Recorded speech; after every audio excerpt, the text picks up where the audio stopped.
Alrighty, so it's been a while, but I am finally back doing a News of the Week episode, and the reason why it's been a while since I've done a News of the Week episode isn't just because of the fact that there is a lot of games that has happened, like pretty much every game in every 3 days, but it's also because I've been doing previews and reviews nonstop, and in some ways, I kind of mention some of these news topics and I kind of merge it into some of the previews and reviews that I've done. So for example, if there's like an injury that has happened, I kind of mention it in the preview or in a review video where I talk about a coach that's been fired. I of course will mention it in the review too, and sometimes in the preview. So yeah, that's why it's been a while since I've done a news of the week episode. And also whenever there's a lot of games that is happening around MLS, there tends to be not as much news as if we do go through a bit of a quiet period. And since this week is the international break, and I think this might be the last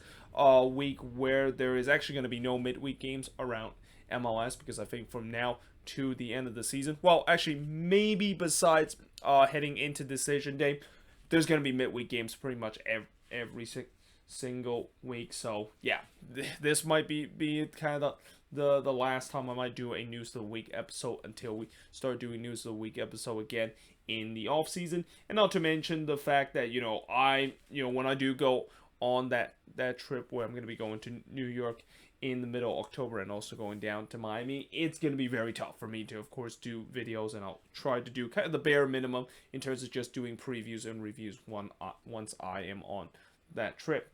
But that being said, let's take a look of some of the things that has happened in the past week around MLS, and we start off with a news that happened yesterday, and that of course is Minnesota will host the MLS All-Star Game in 2022. Now, I remember back in I believe June or July, I actually read an article on one of the newspaper from Minneapolis. I think it's called the Star Tribune. They mentioned the fact that Minnesota looks like is going to host the All-Star Game in Allianz Field. Most likely will be the site of the 2022 MLS All-Star Game. Now, that was just kind of a report. There was nothing confirmed, and a couple of weeks later, I was expecting maybe that report would kind of come true, but it kind of never comes to fruition, and I just thought, well, looks like that might not be the case where Allianz Field is going to host an All-Star Game, and that was just kind of someone just throwing a random report to try to get fans in Minnesota a little bit excited. But fast forward a couple of months later, Minnesota will indeed host the All-Star Game heading into next season, and I will definitely want to attend this All-Star Game. I mean, last year, I know some people would ask me, should I attend the All-Star Game since, it's actually around my area. Well, not exactly my area, but it's down in LA. But the reason why I basically said no is because of the fact that, it was going to be really expensive, and I have a feeling if this one, I wouldn't say if this one, it is going to be now host at Allianz Field. I expect this one is going to be a little bit cheaper compared to the one that is in LA, even if it's going to be once again MLS versus Liga MX, and because of that, I would definitely would be all for it. And even though they also mentioned this one is going to be happening in August 10th, which I already checked the calendar of next year, and unfortunately August 10th is going to be in the middle of the week, which I probably shouldn't be surprised, because nowadays with how the schedule has been so condensed around MLS, basically they're the only time they can have like an exhibition game, like an all-star game, is pretty much in the middle of the week. So yeah, I would definitely plan to try to attend this all-star game, even though it's in the middle of the week. And I'm glad that Allianz Field gets a chance, because I feel like Allianz Field, in my opinion, is the best stadium in MLS right now, and rightfully so deserve a chance. And I won't be surprised in the future we might even get some of those newer stadiums that potentially could host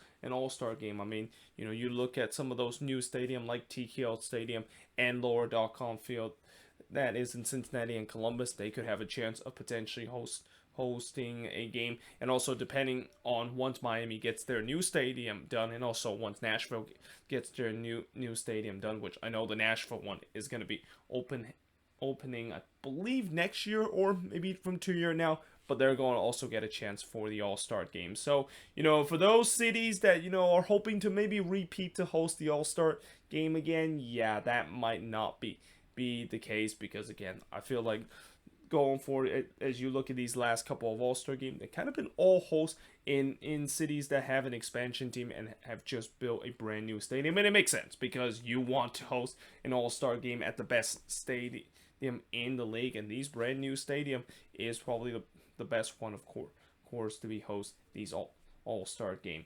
But now moving on, in terms of the next news, is a news that just announced today, and that of course is FC Cincinnati has hired a new GM, and they hired Chris Albright as their new GM, and there's no doubt that this was been kind of a rumor that most likely Chris Albright could potentially be leaving the Union front office and go to FC Cincinnati to become their new GM, and indeed that is the case, and I think this is definitely a good hiring for FC Cincinnati. Consider what Chris Albright has done alongside with Ernest Tanner of what they have done to the Union becoming one of the best team alongside with a team that has some of the best talented homegrown player in their roster.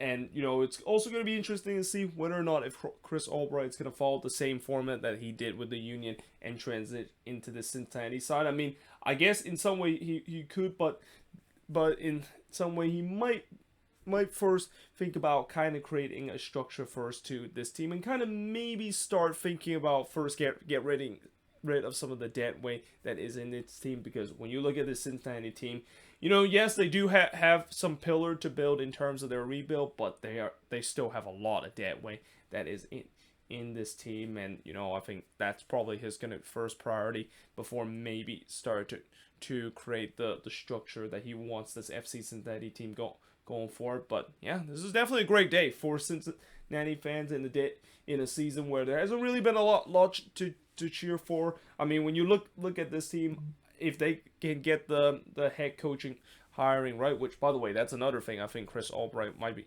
be looking into first, which is who exactly is going to be the right candidate to be the next head coach for this FC Cincinnati side. But if they can get this right alongside with finally getting a structure to this Cincinnati team, we might not be talking about Cincinnati being a wooden spoon winner any longer. I mean, even though I'm pretty sure this year, they're definitely in prime candidate of potentially doing so.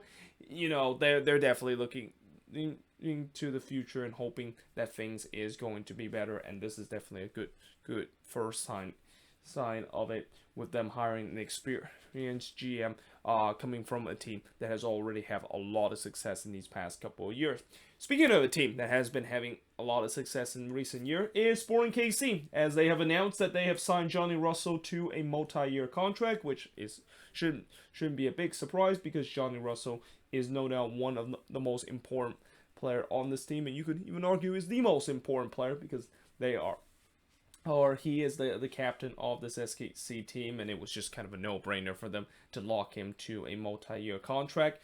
But unfortunately, moving on into the next news, and a team that also has been kind of having some success, at least in the regular season, and that of course is NYCFC. And unfortunately for NYCFC fan, the worst case scenario for them of hoping Anton Tinnerholm is not going to be done for the season actually happened. He indeed is going to be done for the season with a ruptured Achilles tendon. I think there was even a report right after the game that it seems like that knee injury that Anton Tinnerholm suffered was not good whatsoever, and indeed that of course is the case. And you kind of can tell with the way that he kind of landed awkwardly with no contact whatsoever. When that happened, that's usually a sign that a player just torn his ACL, or in this case ruptured Achilles tendons, which that usually means he's going to be out at least for a very long time. And what's even worse for NYCFC is that not only the fact that he's going to be done for this season and he's already undergoing surgery to repair it, but he's probably going to be out for the beginning of the year. And this is kind of the thing about injuries that is happening at this time of the year, especially those kind of long-term injury, because not only the fact that you're going to lose that guy for the rest of the season, but you might even lose him for the first couple of games or even in the beginning of next season too, and it's just kind of a bad timing for teams to have players that goes down with long-term injury, but especially when you just lost probably your heart and soul of this team with the likes of Anton Home, that, as I mentioned, he is just so important to this NYCFC team. And it's going to be interesting to see how NYCFC is going to go for now that they're not going to have their captain for the rest of the season. I mean, there's even some that say that their chances of making the playoffs is going to be very slim because of this injury. I'm not going to say that as a fact, because I think as long as if a team is still in a good playoff position, they can of course make it to the playoffs. But in terms of their chances of potentially doing something in the playoffs, yeah, that could be a problem, because again, they're a team that is just so inconsistent this season. And it seems like even if they do make it to the playoffs this year, it seems like this could be another season when YCFC could stare down another early exit in the playoffs. But now moving toward a little bit more of a positive news is that Joe Feast has been named MLS Player of the Month. Well, Brian White, of course, was named Player of the Week. I forgot to put that here on the board. But yeah, congratulations to both of those guys. Obviously, Brian White, well-deserved getting the Player of the Week. I mean, anytime when you score a hat trick, and especially you're the only guy that scored the hat trick in a week, you're probably going to be automatically locked to be the Player of the Week. Whereas for Fitz Lopez, I mean, it's been incredible months that he has really kind of single-handedly carried this Quakes offense in these last couple of games. I mean, without his offensive production that he's put in these last couple of games, this team would be still stuck with what they've been for these past couple of months, and that of course is a team that still struggle to score goals. But it's going to be interesting to see whether or not if Chofis is going to kind of continue this productivity. And as much as I said before, I hope that eventually they would sign him to a permanent deal. There is still a lot of that question, especially with the way that if this team is going to miss the playoffs, and also with the way that they're still searching for a new GM. There a lot of things can change with the Quakes heading into this off season, and I also look at some of the salaries that they have, and some of the contract that our roster has, and a lot of guys, their contract is going to be expired at the end of this season. And let's say if we do go through a bit of a purge and just kind of get rid of a lot of those guys, that frees up a lot of cap space. And not to mention, once they do hire a new GM, whether or not, it will be interesting to see whether he decided to maybe do that way, and also potentially maybe keep trophies or sign him to a permanent deal. But yeah, it's going to be very interesting to see whether or not if Chofis is going to stay. I mean, I know a lot of people want him to, but if they do sign him to a long-term contract, they better hope that he is really the guy to do so. And I'm still kind of on the fence with Chofis, with the way that, yes, he has had an incredible month, but we'll see whether or not if he can continue this incredible production that he has last month. But now moving on, in terms of the next news, is that the National Soccer Hall of Fame have just announced their inductee for this year, and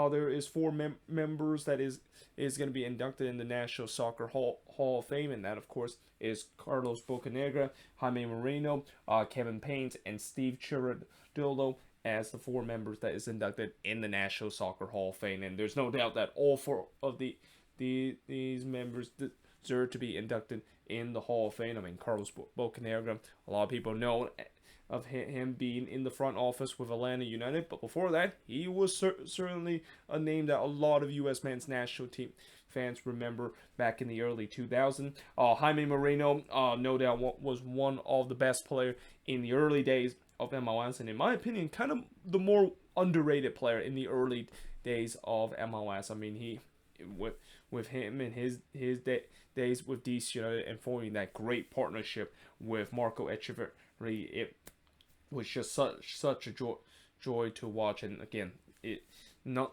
a big surprise that he of course was inducted in the Soccer Hall of Fame.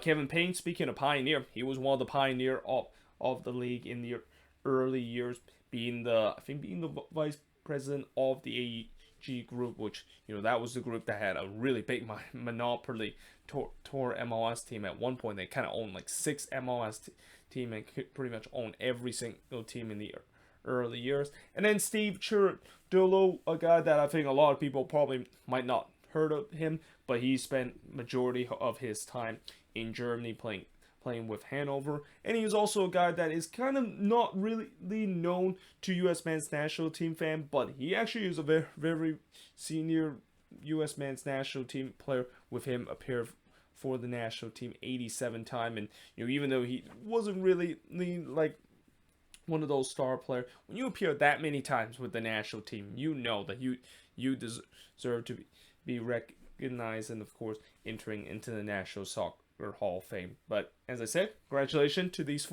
four players and or 4 members to be inducted into the Soccer Hall of Fame, and it's going to also be very interesting heading into next year to see who is going to be the next one that's going to be inducted into the National Soccer Hall of Fame.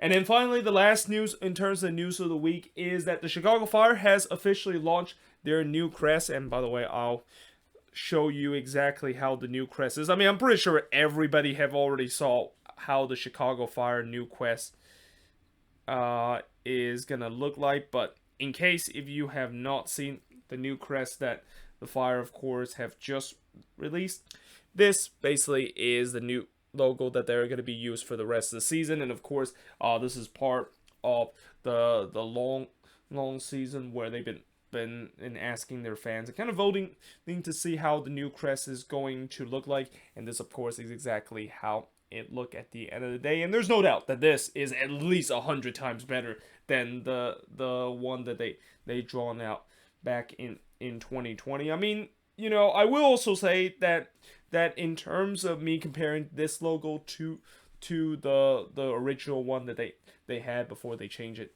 to that mediocre kind of logo. Well, actually saying mediocre to that logo is doing it very kindly, because I'm pretty sure a lot of people say that was one of the ugliest logo we've ever seen in MLS history. But compared to this one to the old one, I mean, I still think the old one is probably the best one, but there's no doubt that this one does have a lot of character with the way that it kind of does represent Chicago in a big way, with the way that it kind of has almost well, I wouldn't say the original color, but if you look at the flag of Chicago, there is of course the color, and then of course the famous red star in the middle with the C there. And if you also look closely, you can maybe even kind of resemble a little bit of that firefighter kind of emblem that it used to be shown in the old Chicago Fire logo. So in some way, I think it's a decent logo, and that I know also some people will kind of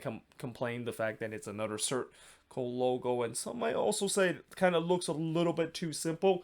I don't mind simple logo. Like I sometimes a logo doesn't really need to be really kind of complicated to kind of represent the team itself. And I think this logo really represent the team and represent Chicago in general, because the Chicago Fire have tried so hard to finally market their team as the team in Chicago, and trying to kind of tap into the new market to kind of get fans into the stands. And although they're kind of still having trouble to do so, I think this new logo will kind of just show that yeah, they want to represent the city and hope to maybe bring some more people into Soldier Field heading into next year.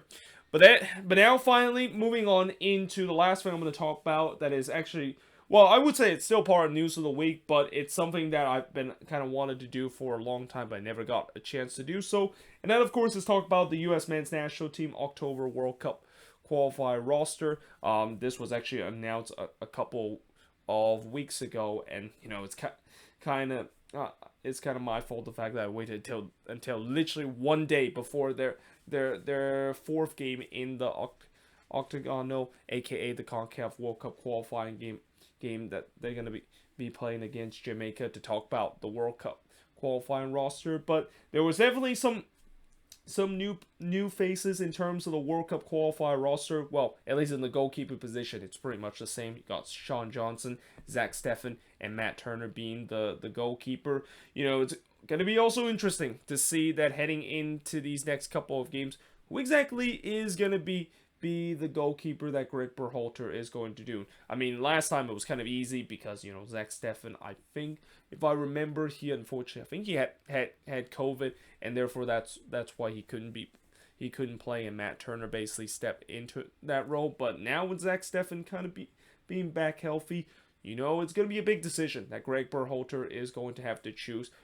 Is he going to choose a guy that kind of is supposed to be his number one starter, that is Zach Steffen, or is he going to choose Matt Turner, who is the guy that has just been rock solid in MLS this season, and also shown during those 2 World Cup qualifying games that he is definitely not could fit into this national team and could be that decent goalkeeper of the future. So it's going to be a big decision. I think Greg Berhalter is going to have to choose in terms of which goalkeeper that he gets. But that's not the only position that he's going to have to decide, because there's actually a lot of position that he has to decide, including another one that I'll talk about later that is going to be a crucial decision for Greg Berhalter to choose in terms of his lineup. But in defense, you got George Bello. Now, I crossed out John Brooks' name because originally he was named into this roster, and the reason why he's no longer part of this roster is because he's been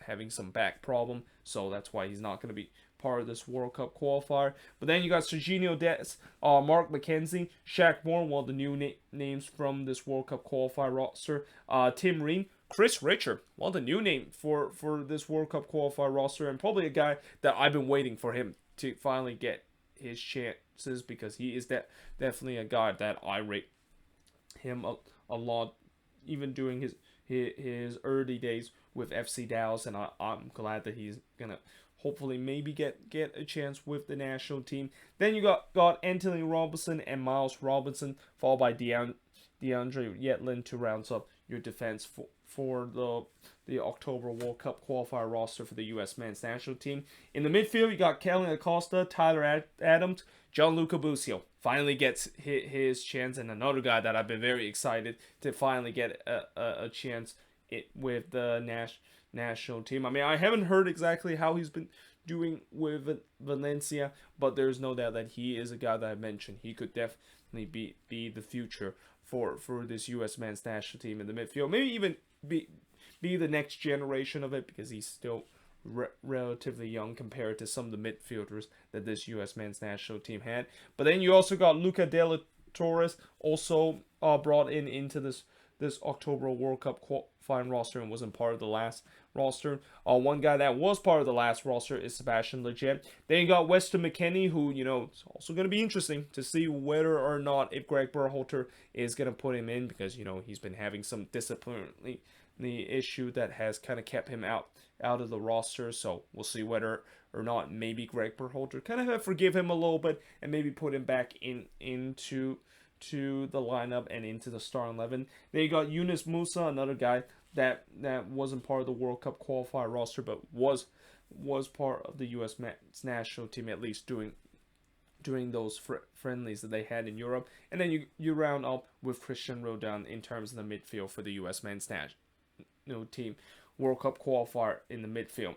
In the forward group, you got Brendan Aronson, Paul Arriola, Matthew Hoppe, who of course had a great Gold Cup, gets a chance here in the World Cup qualifying stage. And then of course you got Ricardo Pepi, which everybody of course have been hoping that Greg Berhalter can play him pretty much as the number 9 for this World Cup qualifying in October, followed by Tim Way and Jarzy Zardes. Which, speaking of which, as much as I know a lot of people would hope that Ricardo Pepi basically start every game, I have a feeling it's probably going to be Jarzy Zardes, because one name that I didn't mention is Josh Sargent, who of course it seems like maybe Greg Berhalter did kind of lost faith a little bit of him after of him not playing well during the September World Cup qualifying, those games that he has. And now there is that debate again, who exactly is going to be that number 9 and the guy that is going to be stepped up in terms of scoring the goals. And as much as I know Ricardo Pepi kind of showed it in that game against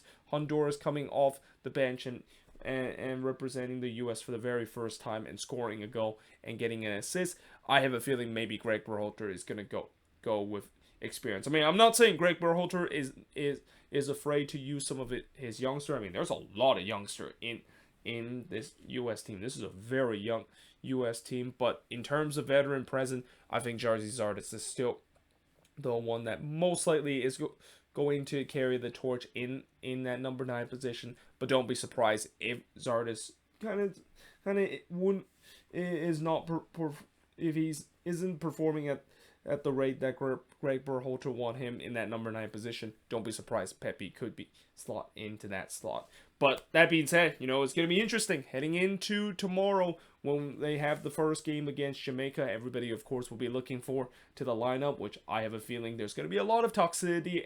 And I've said it before, do not look at U.S. men's national team Twitter or even their Reddit page when the lineup is announced. You're going to hear nothing but negativity, and the doomers just going to criticize why this lineup does not work whatsoever. So yeah, all I'll say is it's going to be interesting to see how the lineup is going to be. And also tomorrow, unfortunately, I won't be able to watch the game. In fact, I won't be available to watch the Sunday game too, because I have to be working on both of the day of the next 2 games that the U.S. of course are playing. But I'm gonna try my best to, of course, watch the highlights, and that I believe the next game is going to be on FS1, and knowing the fact that the last time when I miss a game that is on the Fox network, they did not do a good job in terms of releasing those condensed highlights and kind of just release the bare bone in terms of what happened in the game. But that, of course, was an MLS game between the Timbers and Inter Miami. I'm assuming this time they'll release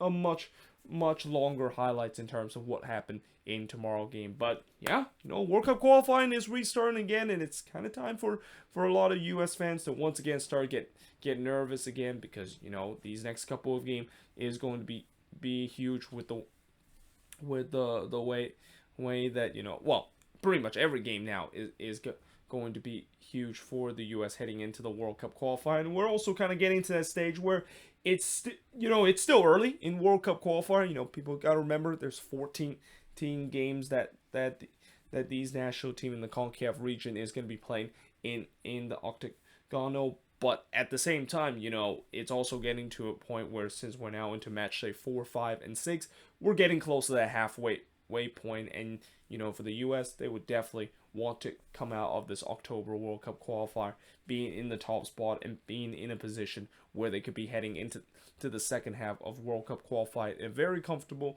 position, and not have to have what happened in 2017, which is just kind of really go down to the wire in terms of whether or not if they can qualify for the World Cup in Qatar heading into next year. But either way, hope you guys enjoyed this video. If you do, make sure you guys do like, smash the subscribe button. Let me know in the comments below what do you think of this news of the week, and also the October World Cup qualifier roster that the U.S. men's national team will have. But yeah, hope you guys enjoyed this video. If you do, make sure you guys do like, smash the subscribe button, and yeah, I of course will see you guys next time.